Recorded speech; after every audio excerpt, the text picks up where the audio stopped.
un cerf qui passe devant ma caméra chasse, c'est assez rare.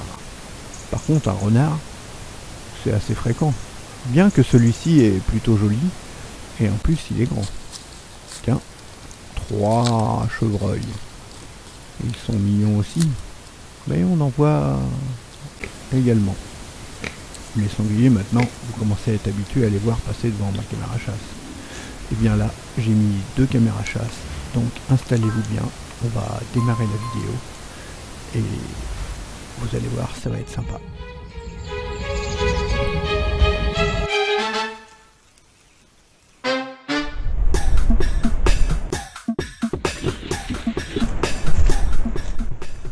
Bonjour les amis, comme vous le voyez, je viens d'installer les caméras chasse et je me sauve à toute vitesse. Donc 2 caméras chasse totalement différentes. Une caméra chasse qui est la Cool-Life PH700A, c'est l'image qu'on voit en milieu. Caméra pas chère mais qui est quand même plutôt très bonne par rapport à sa résolution. Elle ne fait pas de la 4K. Par contre l'autre caméra, la EasyCare IG600, c'est l'autre angle que vous voyez là. Elle filme en 4K. En 4K la journée, mais la nuit, elle filme en HD. Donc vous allez voir sous 2 angles différents. Donc cette caméra-là, c'est la EasyCare. Elle est face aux 2 arbres là. Et l'autre, elle est posée sur le côté. Mais beaucoup plus éloignée. Donc elle va avoir plus de mal à filmer. Et comme les images sont moins bonnes, et puis bah, c'est vrai que il y a eu souvent beaucoup de brouillard. Donc comme cette caméra là est mise en dessous un tout petit arbuste avec les feuilles, déjà ça la protège de la condensation, de la pluie, de la buée, donc les images sont bien meilleures. Donc vous allez voir plutôt des images faites avec cette caméra. Alors bien sûr, comme d'hab, maintenant je pense que vous êtes habitués, vous pouvez également aller sur xavnimal.fr et vous verrez, il y aura une news qui va apparaître en même temps que la vidéo, dans laquelle je mettrai quelques photos. Vous voyez, là, c'est la PH700A de chez Cool-Life. Elle est beaucoup plus loin, vous voyez, là, bon, l'image est moins bien, mais en même temps, 23h55, il y a beaucoup de brume. Voilà, vous voyez, sur la droite, on voit l'éclair qui s'est fait. En fait, c'est l'infrarouge de l'autre caméra qui s'est mis en route en même temps. Alors c'est le problème quand on a 2 caméras chasse qui pointent vers le même endroit, ça fait un gros éclair. Vous voyez, regardez, celle-ci fait des images magnifiques la nuit. Vous voyez, on a l'impression que ça allume un projecteur. En fait, ce sont juste l'infrarouge qui fait ça. Alors l'infrarouge, selon les caméras, ça fait une petite lueur. Et pour certaines caméras, bah, ça fait aucune lueur du tout. Par contre, bah, on a l'impression que ça éclaire le sol. Et ça fait de très jolies images. Donc voilà, je vous propose de regarder tout ça.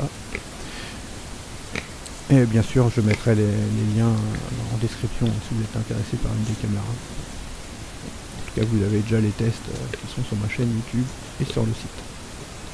Alors regardez les 2 arbres, j'avais mis du goudron de Norvège il y a plusieurs mois.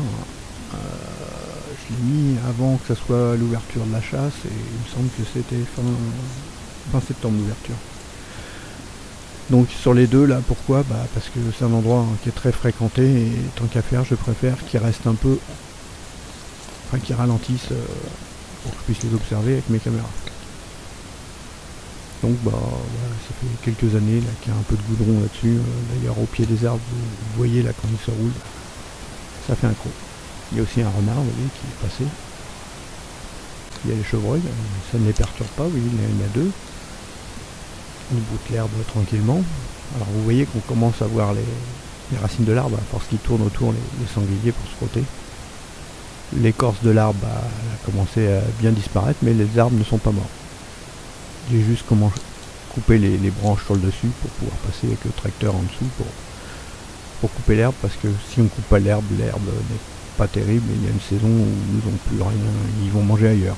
Alors que là, quand c'est que l'herbe est broyée, ça repousse de la belle herbe et tous les animaux sont heureux. Et en plus, c'est plus facile à filmer. Ah, vous voyez, ils vont rentrer les 2 là dans le trou. Et dans ce trou-là, bah, on voit également les sangliers qui rentrent et qui sortent. On voit aussi parfois renards qui rentrent, blaireaux. En fait, tous les animaux empruntent les mêmes passages. Que ce soit des grands ou des petits. Ils passent toujours dans les mêmes chemins. Regardez là le renard, comme je vous le disais, hop, il rentre au même endroit. Et oui, parce qu'il a dû sentir.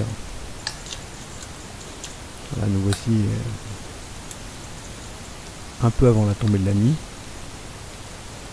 Alors donc j'ai filmé les 2 premières semaines de novembre, qui vont être résumées sur 10 minutes, et on est déjà à la moitié de la vidéo.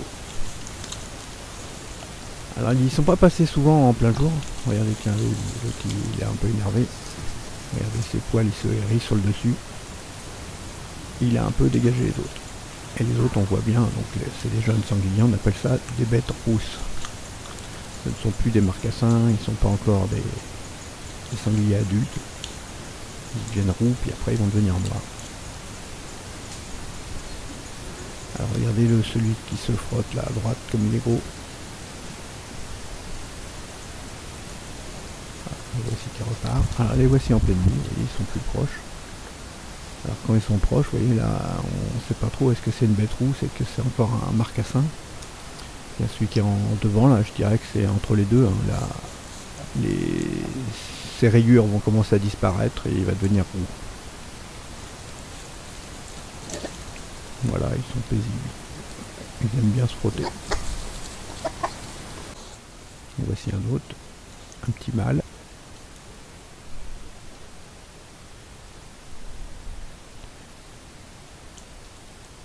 Alors il y a un gros bruit de fond, je trouve, hein, sur cette caméra chasse. Ça va dépendre aussi selon comment on la met. Hein. Là, elle est bien mise contre un arbre, mais je pense que selon l'inclinaison, selon le vent, comment il arrive, on a plus ou moins de bruit hein, sur les caméras. Alors voilà, c'est ça, ou pas de son du tout. Je préfère avoir du souffle.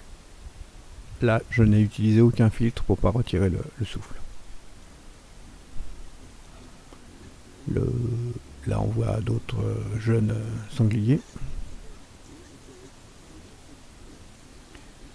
Se frottent un peu, après ils repartent.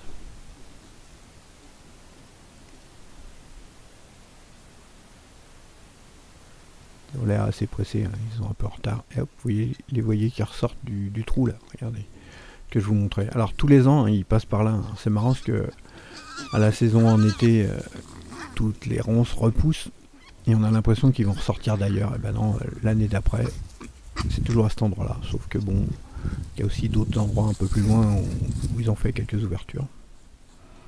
Mais cet endroit-là, ils aiment bien. Alors, je sais pas si c'est parce que c'est en face de l'arbre. Vous voyez là, on voit mieux le trou. Et si vous voyez à gauche de l'arbre, il y a un poteau. Parfois, je mets une caméra à cet endroit. C'est un poteau que j'ai planté exprès pour pouvoir filmer. Mais bon, je voulais avoir un angle de vue différent. Donc j'ai mis la caméra chasse juste en face, sous un tout petit arbuste. J'osais pas au début parce que j'avais peur qu'un des sangliers écrase la caméra. Et pour l'instant, ça se passe bien, ils n'y touchent pas. Ils vont plus du côté des arbres. Alors là, vous voyez ici, on retourne avec l'autre caméra chasse. Vous voyez, c'est pas une 4K. C'est une caméra qui coûte une 50aine d'euros. Regardez, elle fait quand même des images qui sont quand même très jolies. Regardez. Et elle n'a pas le souffle avec le son. Donc là, ça vous donne une idée. Hein. L'autre caméra chasse est mise sur la droite. Voilà, ici, qui permet de voir les deux arbres d'en face. Parfois, je mets les caméras sur la droite. Et là, un cerf qui est passé. Alors, c'est assez rare, c'est même très très rare qu'il y ait un cerf. À cette saison-ci, c'est la première fois. Alors, sur toutes mes caméras, il est passé qu'à cet endroit-là.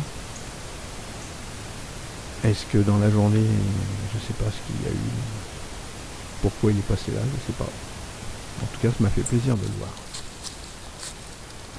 Tout comme ça me fait plaisir de voir ces chevreuils. Alors pour la caméra, là, cette caméra à chasse, j'ai choisi l'option Ça prend une vidéo. La vidéo va durer tout le temps qu'il y aura des animaux ou qu'il y aura une activité, que ça bouge devant. En fait, la vidéo va durer le minimum, ça va être 30 secondes, je choisis, mais si des animaux restent longtemps, ça va durer plus longtemps. Je vais couper un peu pour raccourcir les scènes. Et en même temps, ça prend 10 photos. 10 photos plus la séquence vidéo. Et sur les photos, on peut voir le cerf qui arrive. Ça prend les photos d'abord, et puis après c'est la vidéo. Manque de chance, il est passé un jour où il y avait beaucoup de brouillard. Là, on a pu le voir quand même, c'était plutôt sympa. Regardez, vous voyez, là ils sont complètement à ras. C'est un jeune chevreuil, vous voyez, c'est un mâle. Il commence à voir ses bois qui poussent. Hop, un autre. Et voici la dernière scène, un autre chevreuil. Alors vous voyez, au matin des fois, comme il y a eu la rosée du matin, il peut y avoir des gouttes qui restent sur l'objectif, mais avec le soleil, avec le vent, ça va disparaître. Donc voilà, cette vidéo se termine. N'hésitez pas à mettre un commentaire, surtout mettre un j'aime et à vous abonner si ce n'est pas encore fait. Les commentaires, les j'aime, ça me motive pour continuer. Des vidéos, il y en a plein, il y en aura encore plein, que ce soit des tests ou des vidéos comme ceci. À bientôt.